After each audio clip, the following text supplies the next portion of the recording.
Hi everyone. Hello. This is Chris. Good morning. Just a few minutes past 10. If you're not here all the time, I'm usually here Wednesday, Thursday, and Friday at 10 a.m. where I strike up a little conversation. If you want to give me a call at 855-434-8787 or show up in the YouTube chat at South Bay Tech Gurus and say something, that would be welcoming. Otherwise, I just poke around for a short while. I invite anyone to give me a short conversation, and that's pretty much it. Let's see here. Come on. Come on.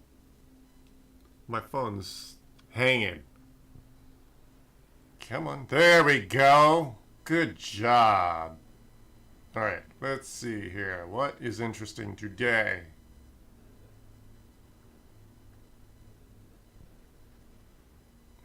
Let's see here. There's an article on how to charge an iPhone. Yes. Avoid. Yeah. Okay. Cool. Let's see here. This is an article from the Sun. Apple says you're charging your iPhone wrong, especially if you use this case. If you use a case. Yeah, I think it's all coming down to heat. Heat is very bad for your battery. If you live in a hot environment, I see people in the sauna bring their phones into the machine, their phones into the sauna. They don't have a freaking clue how much detriment that is to your battery. Not only is it excessive heat, the transition from ambient 75 or so average degrees to a literal 120 in 30 or 40 seconds, the amount of physical stress that is on all the different components in your $1,000 phone. Yeah, well, anyway, I haven't even read the article. Let's see what they say. Trying to use an iPhone that doesn't last a whole day between charges can be a nightmare, right? What a first world problem. My $1,000 supercomputer can't go a day without plugging in. Turn off all your Facebook notifications, people. That helps. A depleted battery life can force you to carry a portable charger with you whenever you leave the house. Force you, yes. Oh gosh, what a first world problem. My $1,000 phone. But I need to know when I'm being chatted with. Alternately, you can always glumly resign yourself to the fact that you'll be carrying around a dead phone for hours at a time. Right. Really? You can't get your phone to last all day? You're spending too much time staring at it. Fortunately, Apple has a treasure trove of helpful tips on its website to maximize your phone's lifespan. Yeah, like when you're driving, don't put your foot all the way into the gas. Jesus. Turn off some of those notifications. You don't need them, and a lot of people don't realize how many notifications they've accrued with every app they've installed over the months. As you know, batteries naturally degrade over time. Not everyone understands that's what happens. But there are still, especially since a car battery will often last as long as 10 years. Well, my car battery lasts forever. Well, it's a different animal. Let's see here. As you know, batteries naturally degrade over time, but there are still a few things you can do to wring as much life out of them as possible.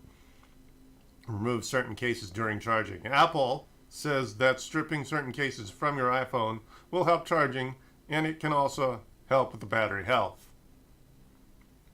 That's because some styles of cases may generate excess heat.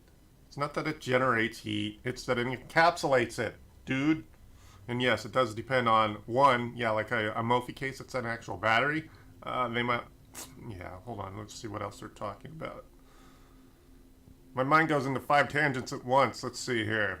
Which can affect your battery's capacity. This could be due to the thickness of the case or the material it's made of. There you go. Materials such as lead. I'm sorry, they spelled leather. L-A-T-H-E-R. I'm pretty sure they meant leather.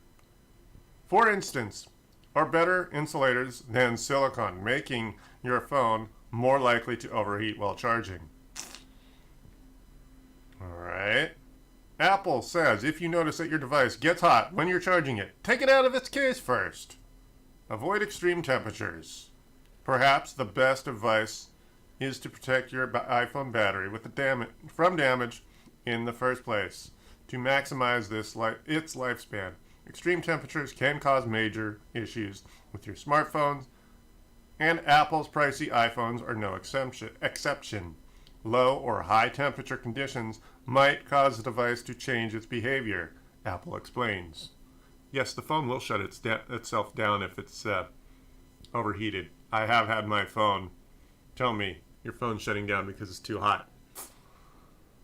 The ideal temperatures to keep your phone at, according to the tech giant, is between 16 degrees Celsius to 22 degrees, or 62 to 72 degrees. So yeah, don't bring your phone into the sauna. I see it every day. Yeah. Colder temperatures can lead to temporary battery life shortening. Yeah, so unusually cold temperatures. Obviously, here in Southern California, the weather's the climate's very mild, so our temperature year-round only varies by about 30 degrees, plus or minus. But of course, yeah, if you're in a hot car, you leave your phone face up on the dash, that's going to accelerate the heat. So, on hot days, it's very easy for an iPhone to exceed its normal operating temperature. Apple has some specific warnings of things you definitely shouldn't do with your iPhone on that day. Leaving it in the car on a hot day, leaving it in the direct sunlight for an extended period of time. Well, let's not reiterate the same thing in two different sentences, man. Jeez. Using certain features in hot conditions or direct sunlight for an extended period of time, such as GPS tracking or navigation in car, playing a graphic-intensive game, or using augmented reality apps. Yeah, anything that's CPU intense. Oh, you are looking. I got a wire right in front of me. Hello. Oh my goodness. There we go. All right.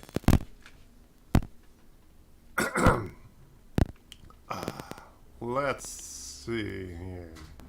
Yeah, anytime you're working anything hard, it's just like driving a car hard, it's going to get hot. It looks like this article is mostly just a bundle of common sense, but let's see what else they're saying. There are ways to reduce your risk even on a very warm day. If, for instance, don't put your phone on confined spaces, like under your bed covers or in your pocket. Also, if you feel the phone getting warm, stop using it or even turn it off. Avoid using powerful apps. Really? This is all just a bunch of common sense. Okay, I'm not even going to finish that sentence. Don't forget about low power mode. Yeah, that'll help with the that'll temporarily turn off the notifications. So like your email will stop showing up until you actively push the email apps. Let's see here. Don't forget the low power mode. Low power mode will turn off some power hungry features on your phone, sadly, and may mean that some apps, tools, and features on your phone will no longer work temporarily anyway. Although what they're not telling you there is what I just said. You can manually push those apps if you need to get certain inactive, temporarily disabled activity. When low power mode is on, your iPhone will last longer before you need to charge it, but some features might take longer to update or complete, explains Apple. Also, some tests might not work until you turn off low power mode or until you charge your phone to 80% or higher. To turn off, okay, so then they tell you how to turn off or turn on low power mode. Don't miss the auto brightness also allows you to manipulate how bright the screen is. So obviously you don't need a terribly bright screen if you mostly use it inside. If you're not outside very often, you don't really need a very bright screen, because ambient inside lighting is usually enough to allow you to see the content of the screen. Generally, turning everything down on the phone will help with battery life. Also, I don't know if this article is going to say anything about that, but yeah, don't charge your phone overnight. Let's see here. Unless you're willing to wake up when it's 98% charged and then unplug it, because that's just bad for the battery too. The brighter your yeah, that's obvious. The brighter your screen is, the more better you're soaking up. No kidding.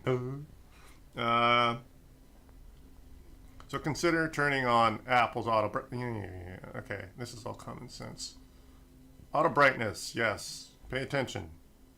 This can significantly improve your battery's life over time, and is a handy way of keeping your brightness at the levels automatically.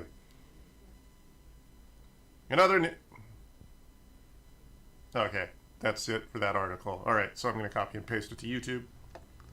Copy URL, and then go to YouTube's.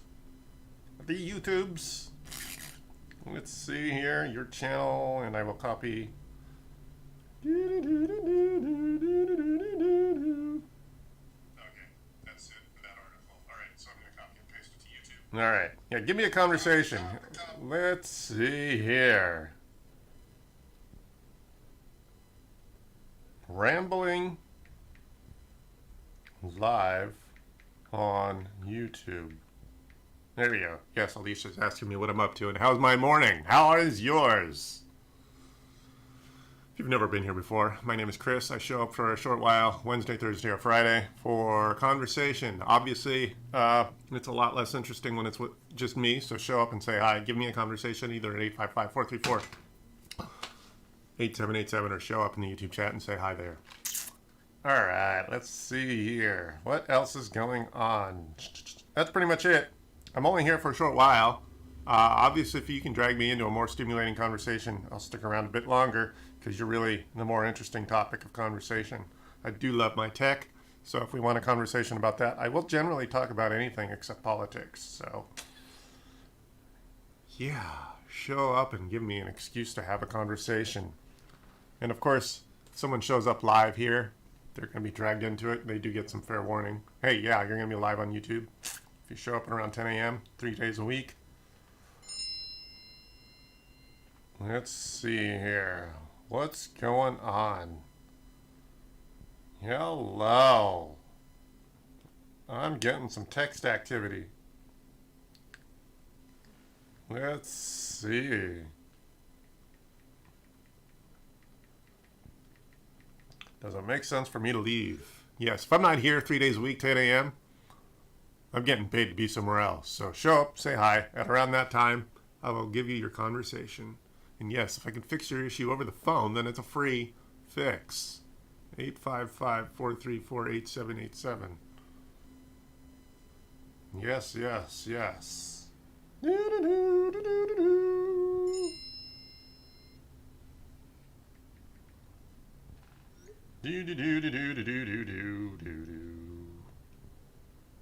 All right, what is going on, everybody? All right, it doesn't look like I've got a whole lot going on other than just me screwing around. How is your morning?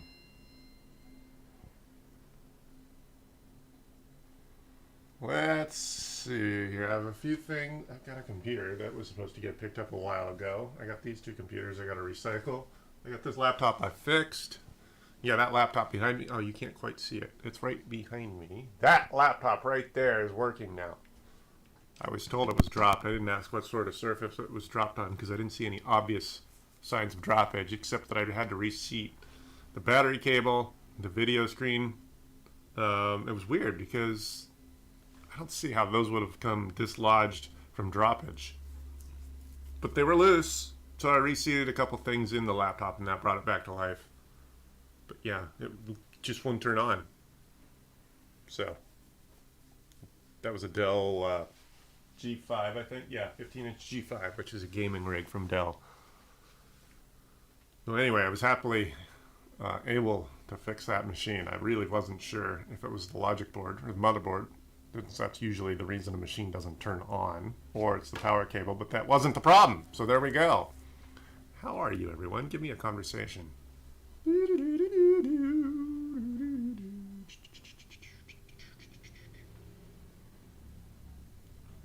Let's see here.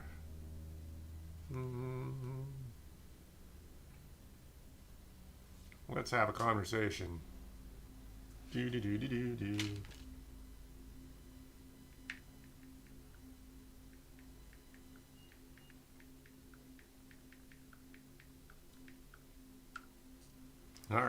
I'm asking a friend if she wants to talk live on YouTube to give me some conversation before I ditch the place.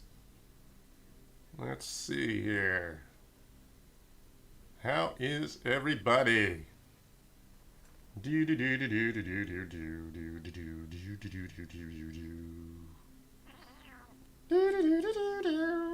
Let's see here. Let's see if I can find another article that's sort of interesting, huh? Tech. Oh, really? SSD prices could spike after Western Digital loses 6.5 billion gigabytes of NAND chips. Oh my goodness. Uh-oh. SSD prices.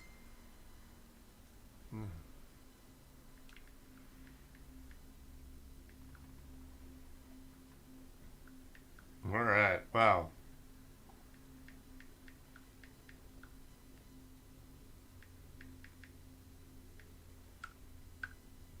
All right. Let's see here. I was responding to a text.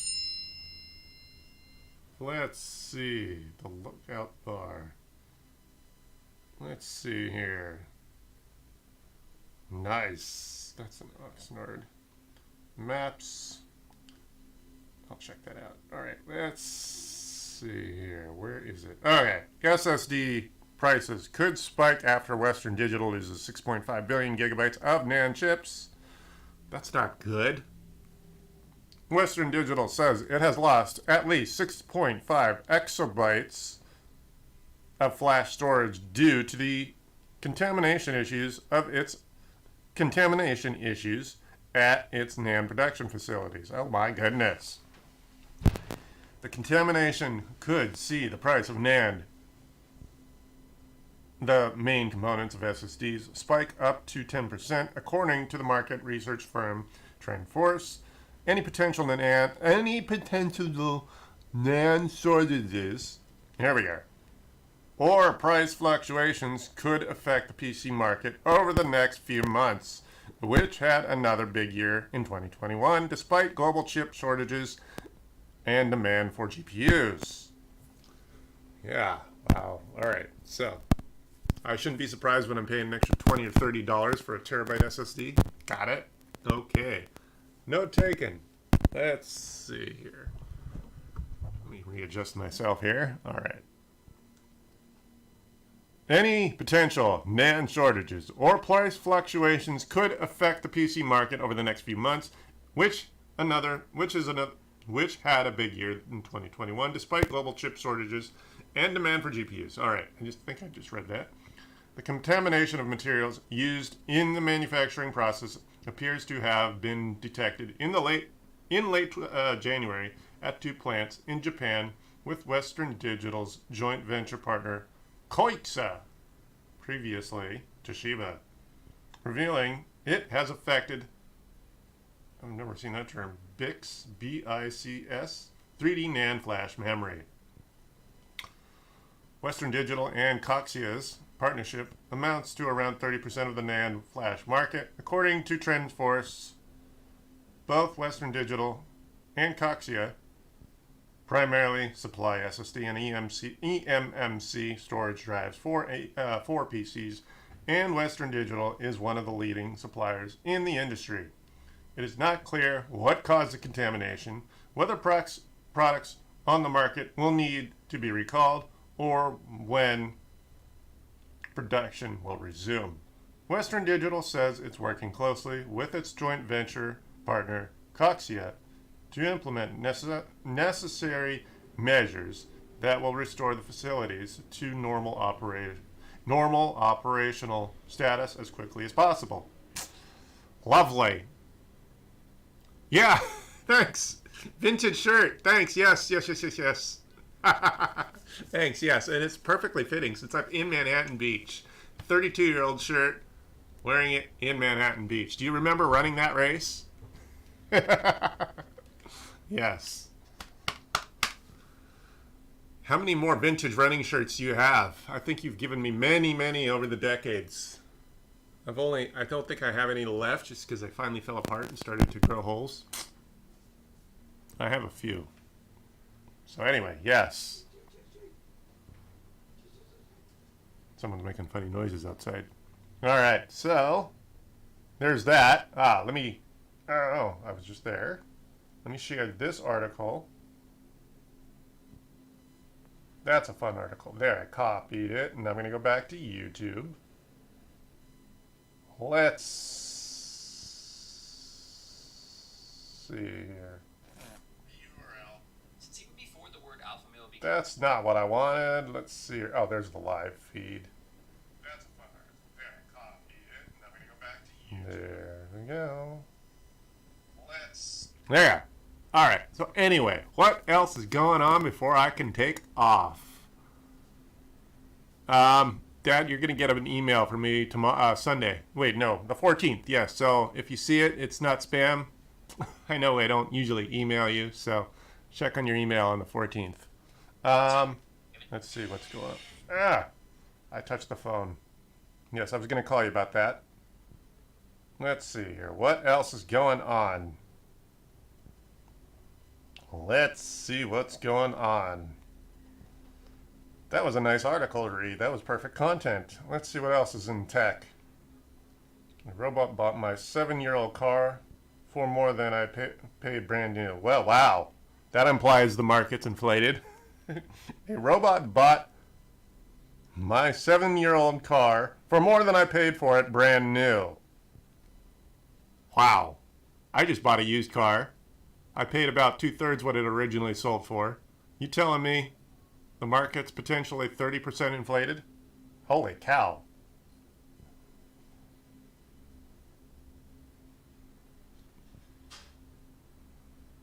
Let's see here. What else is interesting before I take off?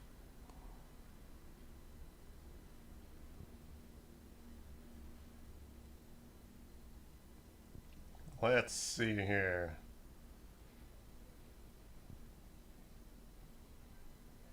Smartphone app can vibrate a single drop of blood. Okay, let me see what else is actually.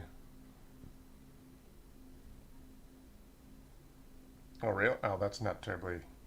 That's a complicated article. I'm not going to read articles on patent law and tech. That's just, oh, that's so verbose. Normal people don't care about that crap. All right, let's see here. Apparently Google is hit with a $20 million verdict in the Nest thermostat patent trial. Apparently, they stepped on someone else's toes and hurt their feelings. All right, what else is going? Let's see here.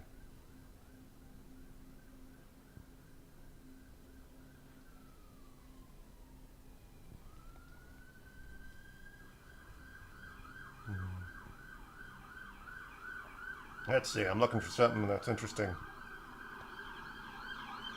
I'd love to accrue a bunch of articles before the show, but they're often out of date. So if I can get something that's here now and up to date, I can potentially get something that's breaking and interesting. Use Zoom on a Mac. You can, okay, yeah. All these tech articles are not just very, they're not very, let's see here. Some of these articles are just sort of geeky, technical, and I'm trying to appeal to people who aren't technical. Let's see, that's the same article.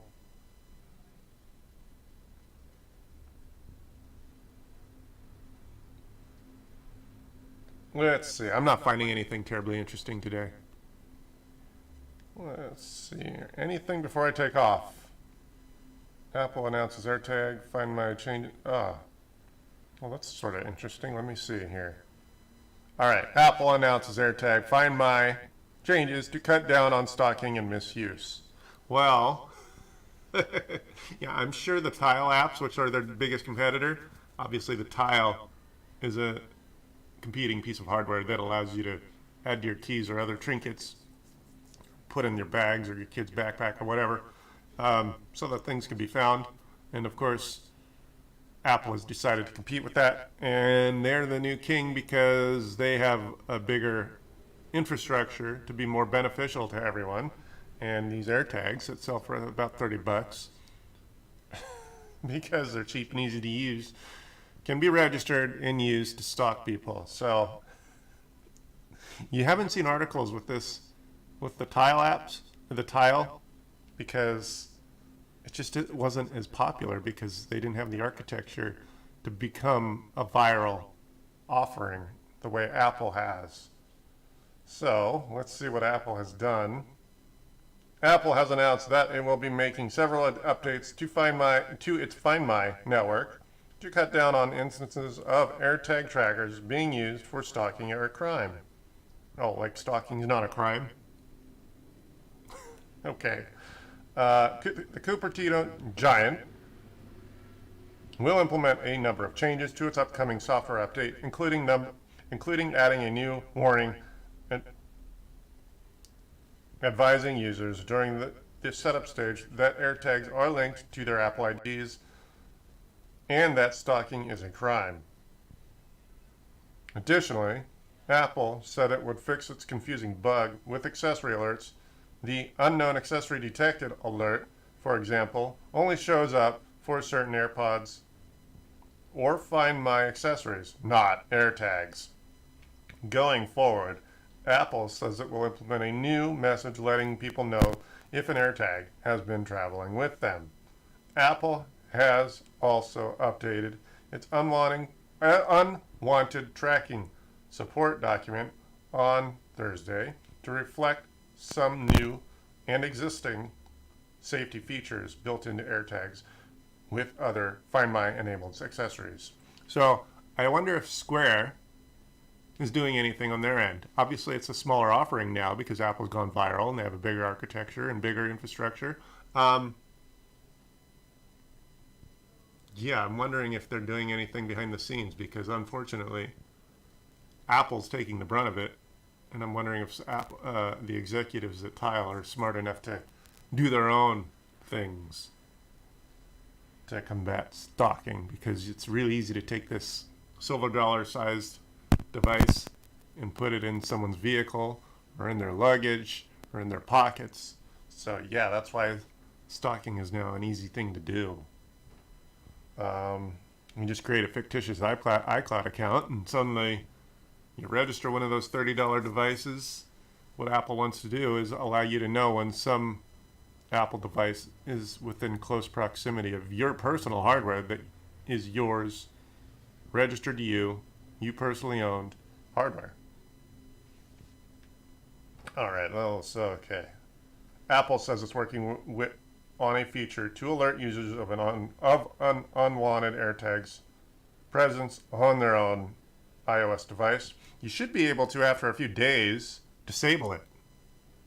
If someone puts an air tracker on my vehicle and it's not connected to my iCloud account, there's no reason I shouldn't be. I mean, if possession is 9/10 of the law and it's physically attached to my vehicle, why shouldn't I be allowed to disable it? I don't know if that's one of the features they're going to add. These on-device notifications will allow them to take action, such as playing a sound on the AirTag or using precision finding to locate it. Yeah. So, unfortunately, a large vehicle, you can shove it in any sort of crevice that no normal person, particularly one who's not car savvy, is not going to find. I mean, my relatively late model Toyota, I can pry that dash apart easily. There's all sorts of gaping places to put a little silver dollar sized gadget. And of course, if my car's already making dings, how am I going to know if the Apple ding is not part of the... Maybe I just think too intently. Yeah. If I hear an AirTag coming from deep inside my car, don't know. Okay, we design our products to provide a great experience, but also with safety and privacy in mind. Apple wrote across Apple's hardware, software, and services teams. Gosh. We're committed to listening to feedback, innovating to make improvements that continue to guard against unwanted tracking. AirTags have been used to deter theft and track shady movers, but reports also include that its tracking accessories have been used for stalking. Yeah.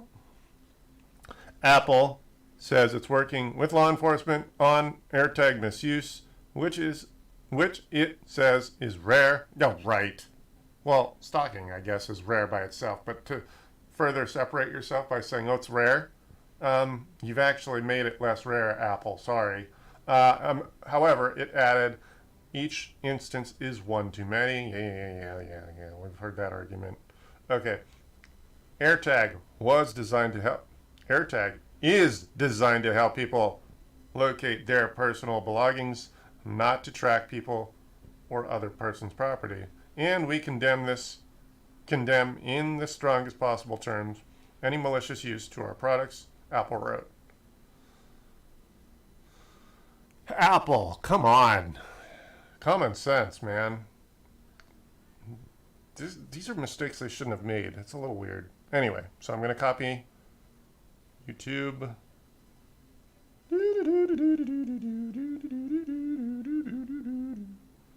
All right, if you've never been here before. Apple, come on. Common sense, man. Okay. These are mistakes. All right.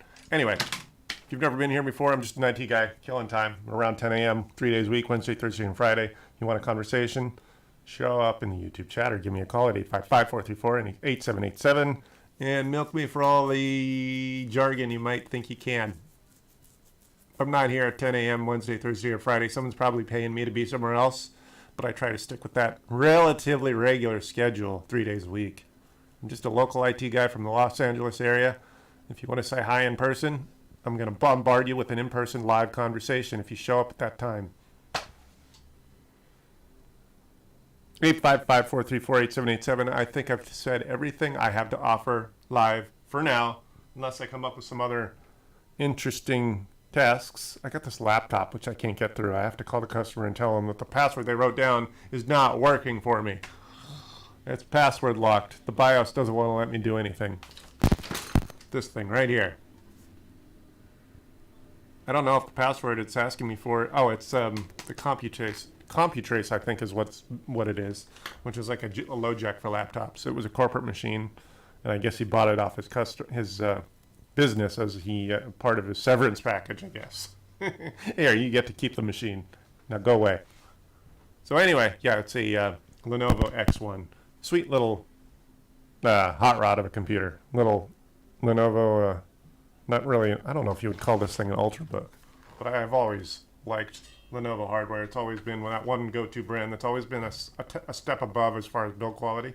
This thing has a little, I guess it's a touchscreen, so it's got a little stylus that is actually built into the case, which is clever.